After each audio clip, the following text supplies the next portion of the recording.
What's going on, guys? Welcome back to another video. So in this one, we're going to be going over some really interesting stuff that has happened in the derivatives market for the overall stock market right now. We were talking about the potential for the market to start snowballing in one direction due to the vast amount of options coming in on one side being very, very overweight.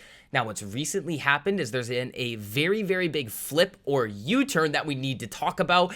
And we also have an interesting credit crunch or a credit crisis going on at Goldman Sachs right now. So again, guys, before we get into all of that information here, if you do enjoy the information and analysis that I provide for you guys in these videos here, make sure you go down and hit that like button. Again, it costs you nothing to do it, but it really helps us out a whole lot in getting this information out to as many people who want to learn. And 1348 gang, let me know what your favorite trade of the day was today. You guys know about the natural gas one from this morning. That was absolutely nuts. And again, subscribe if you guys do want to see more videos like this. But let's get right into it here as we come along. So looking at the S&P 500 ETF, the SPY right now, there's a couple of key things that we need to understand. Well, we were calling for that decent bounce off of 390, and then the market was most likely going to pick a direction after CPI, which is coming out tomorrow. Now, again, if you guys have watched a couple of my previous videos, we've been talking about the fact that we are most likely going to see a beat on CPI numbers, the inflation numbers, due to the vast amount of selling off that we've seen in gas, oil, and food prices.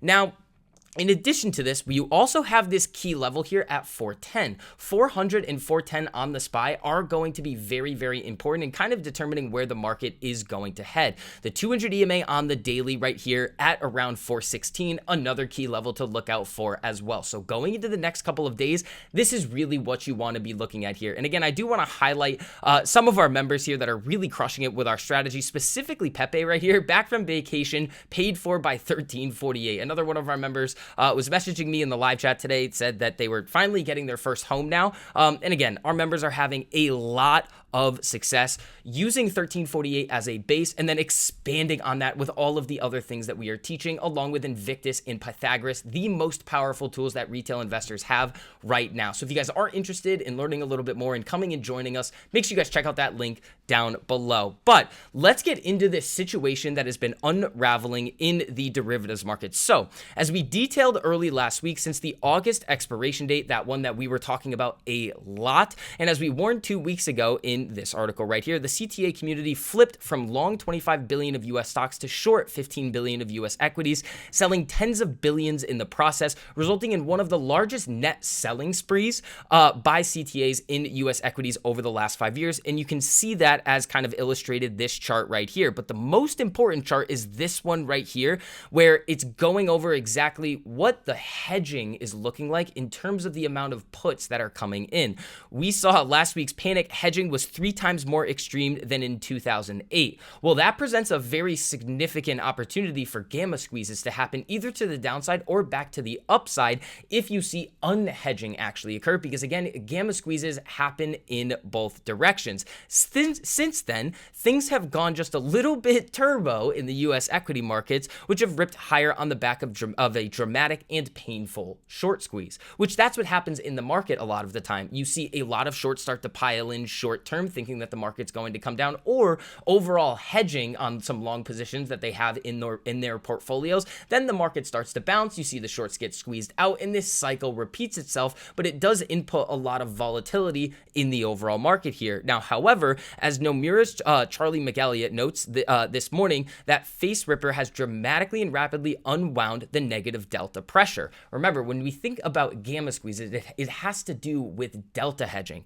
Now, recently, it's kind of hard to see by this chart right here, but you saw a massive flash down in cumulative net delta here, and then you also saw it flip back up to the bullish side, but it is still relatively neutral. You can view this as, well, there's a lot of money kind of waiting around to see, well, one, what is going to happen with the inflation data coming out tomorrow, and two, what is the outlook that Jerome Powell is going to give after we most likely get a 75 basis point rate hike in September. His comments at that meeting were most likely going to see charts like this really start to fizzle out of control again, and we'll see this cumulative net delta really kind of point in one direction, and we can make a lot of decisions and assumptions from there once that ends up actually occurring. Now, I also kind of want to give a little bit of insight into what we could actually see with this hedging now going into the next couple of weeks. Well, since we've seen this little squeeze in the market coming back up from those 388s all the way up to where we're seeing now,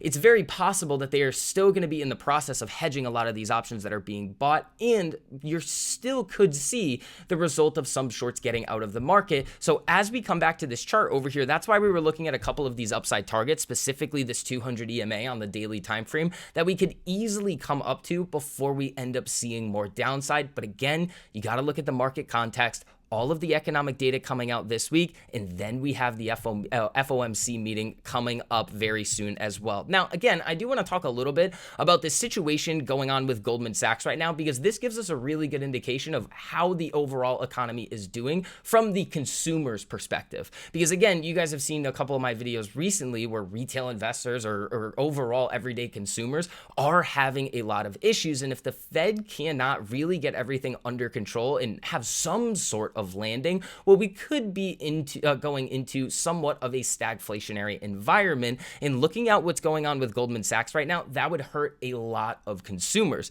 Now, Goldman's loss rate on credit card loans is the worst among big U.S. card issuers and well above subprime lenders at 2.93%, according to a September 6th note from JP Morgan. Now, more than a quarter of Goldman's card loans have gone out to customers with FICO scores below 660, according to company filings. That could expose the bank to higher losses if the economy experiences a downturn, as is expected by many forecasters.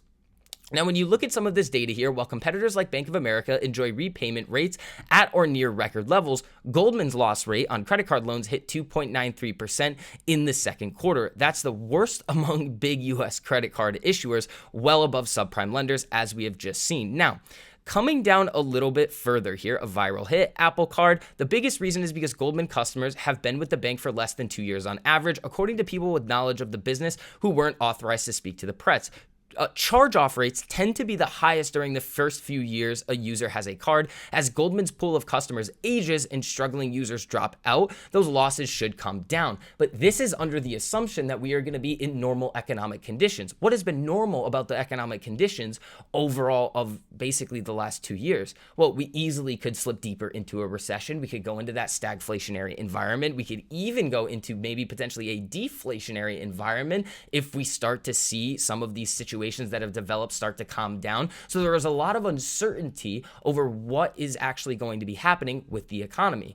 Now, when we start to see some of these repayments start to come down, well, that is not a good sign of things going forward in the future, just because people are not able to pay for the things that they are taking out on credit. Now, we could see something similar happen with the housing market. We were going over a similar situation in one of the videos this weekend where we were talking about those new loans from Bank of America in Citi, very similar to those ninja loans. But again, what we are seeing right now a lot of in the overall economy and market is a lot of uncertainty over whether things are going to kind of rebound, but we are still seeing the signs of everyday people struggling. So again, at the end of the day, it is going to come down to what you are able to do and kind of figure exactly what to do going into these types of situations. Again, we talk about a lot about how to make money in the market, but again, there are a lot of other things that you guys can do to make sure that you and your family are the best set up that you possibly can be going into these winter months and the start of 2023. So guys, that is going to wrap up this video here. If you did enjoy the information and analysis that I provided for you guys in this video, make sure you go down and hit that like button. It costs you nothing to do it, but it really helps us out a whole lot in getting this information out to as many people who want to learn. If you guys do want to see more videos like this, make sure you hit that subscribe button and turn on that notification bell so you're notified every time I post a new video. So I hope you guys are having a great evening. I'll see you guys in the next one. Peace.